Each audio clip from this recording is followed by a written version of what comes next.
Hey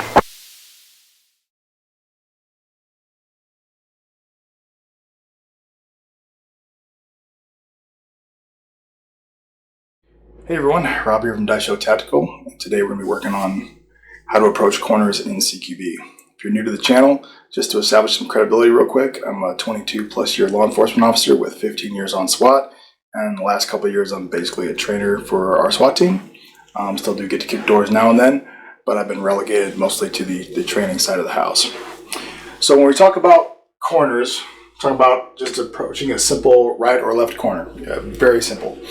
Understand that you're going to get a lot of different people on social media and YouTube and whatnot trying to explain to you the right way to do it. Okay, this is the way the Navy SEALs do it, or this is the way Special Forces do it, or in this case, I'm going to tell you to some degree, this is the way SWAT does it. Today in this video, I want to get a little beyond that, a little bit beyond the right way, and kind of explain different ways to do it and kind of the thinking behind it and the pros and cons of each, if that makes any sense. So for starters, we have this right angle here. And the question is, what is our vertical pivot point? What is the point where we're clearing around that may or may not be cover, but for our purposes, we're gonna treat it like it's probably cover. And in this case, obviously, it's this corner right here. So the different techniques come in how we're gonna use this corner to our advantage. Basically, what it comes down to is we can either be very close to this vertical pivot point as we try to clear this corner, or we can be further away from it, and the pros and cons of each. So for starters, if I believe my threat is far away, who knows, we may know that, we may not, my threat is all the way down the hall, it's generally advantageous for me to be a little bit further away from that vertical pivot point, because what it gives me the ability to do is take very minor bites of this pie as I'm scanning, okay, as I'm clearing that corner, as I clear that vertical pivot point, really minor bites, okay, so I'll be able to see the arm and leg of that person before I see the full picture of them. Also, by contrast, when they're looking back in my direction, they're going to have the same effect. Very minor pieces of my pie. So theoretically, ideally, the first thing they see peeking around is a muzzle, an eyeball, and an optic in a perfect world. So that's a big advantage. Why is it a disadvantage? Well, the disadvantage is if I start pieing this corner and instead of this bad guy being here, they're way up here. So essentially your vertical pivot point is now the bad guy's cover and not your cover, and you're just in a very bad spot here. This is like a 95% lose situation. You're not going to win this at all. So that's why you don't really want to be that far back. Another reason it can kind of bite you is if you're doing this, you're basically committing to do this all by yourself. If there's a second person who would be willing or able to help you, they can't move in front of your muzzle, okay? This muzzle's this way, so they kind of got to go, behind you and around you. And if you don't leave them an avenue to do that, you're basically hogging the corner. You're saying, hey, I'm going to handle this all by myself. I don't need any assistance. It's kind of a party foul. So what's the other option? Well, there's another option where we're going to be right up on the cover piece. There's some advantages to this.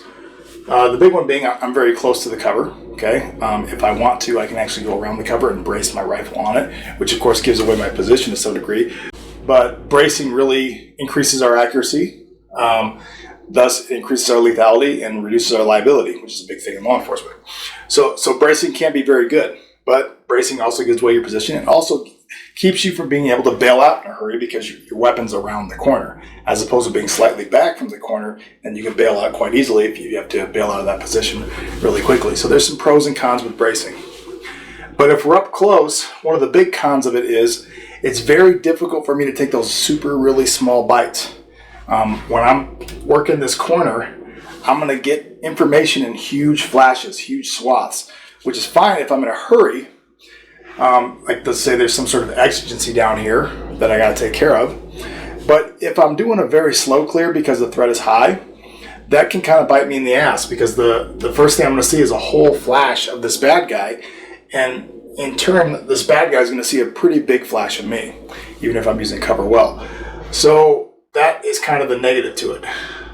The handy thing about it is I can get quickly behind cover if I have to, because I am so close to my vertical pivot point. By contrast, if I was here and this guy was here, this person has to make a lot of movement to to get behind this vertical pivot point as cover. Makes sense. They got to make a lot of lateral movement here to effectively use this against this bad guy, as opposed to if they are right here, it's relatively little lateral movement to get into cover. So once again, pros and cons there. Another pro with being close is it's a lot easier for this number 2 guy to come in here and work around the back of you and get 2 guns downrange and kind of more people working that angle. So which is best in my opinion? Well, like most tactical questions, the answer is it depends. All things being equal, I prefer to be about an arm's length back so that muzzle doesn't go beyond the cover point. Okay, so I'm back a little ways, and that way I'm not giving away my position, and that way I can work this angle but still have the ability to bail out in a hurry if I have to. And although it's not as precise as being back here as far as how small the bites are, it is better than being right up on it. So about an arm's length, maybe a little bit more, is my kind of happy spot.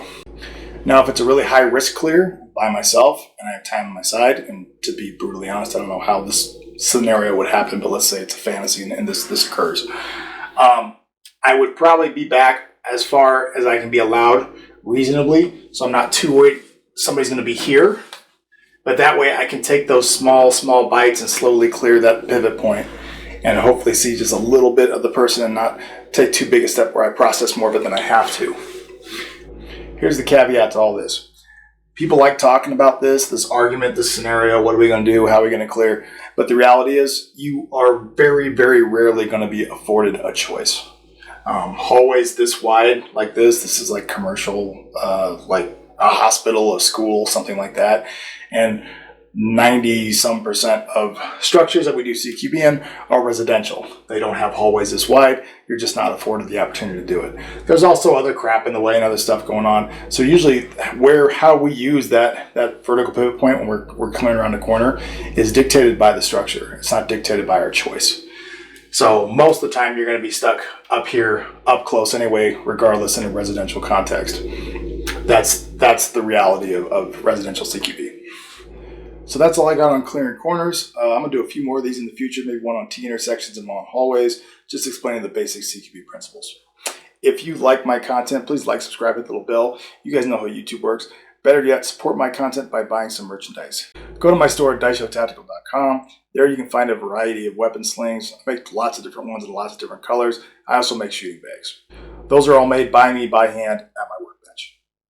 Thanks for watching.